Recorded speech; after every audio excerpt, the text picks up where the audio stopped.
మనం డయాబెటీస్ గురించి ఆలోచించవలసిందైనా, భయపడవలసిందైనా, జాగ్రత్త తీసుకోవాల్సిందన్నా ఎందుకు అంటే, ఈ షుగర్ మనకి రక్తంలో ఉన్నప్పుడు ఎక్కువ పరిమాణంలో షుగర్ ఉంటే గనక, ఆ షుగరు అవయవాల దగ్గరికి వెళ్ళి అవయవాల్ని డ్యామేజ్ చేయొచ్చు.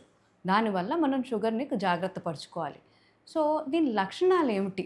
ఎలా ఉంటాయంటే, సగం మటుకు మనుషులకి అసలు సింప్టమ్స్ అనేవి లక్షణాలు కనపడవు.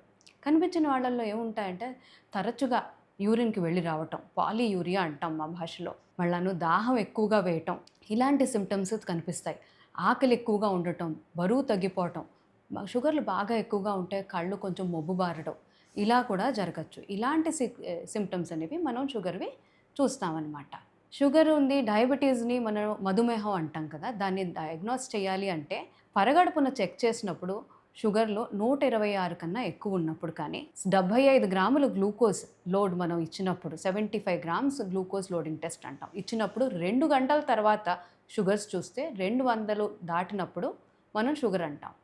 అదే హెచ్‌బీఏవన్సీ మేరకొస్తే హెచ్‌బీఏవన్సీ 6.5 అంటే 6.5 కన్నా ఎక్కువ ఉన్నప్పుడు దాన్ని డయాబెటీస్ అంటామనమాట. మరి నార్మల్ అంటే ఏమిటి? నార్మల్ అంటే హెచ్‌బీఏవన్సీ 5.7 కన్నా తక్కువ ఉన్నప్పుడు నార్మల్ అంటాం. మరి 5.7కి, 6.5కి మధ్యలో ఏముంది? 5.7కి, 6.5కి మధ్యలో border line diabetes or pre diabetes అంటాం. అంటే డయాబెటీస్ అవలక్షణాలు ఇక్కడ కూడా ఆల్రెడీ మొదలైపోయాయి. కానీ చాలా తక్కువగా మొదలయ్యాయి. జాగ్రత్త పడితే మనం వెనక్కి ఈజీగాను వెళ్ళొచ్చు. నార్మల్ జీవితం సాగించొచ్చు. సో, ప్రీ డయాబెటీస్ అంటే హెచ్‌బీఏవన్సీ 5.7 నుంచి 6.5 వరకు ఉండటం. డయాబెటీస్ అంటే హెచ్‌బీఏవన్సీ 6.5 కన్నా ఎక్కువ ఉండటం.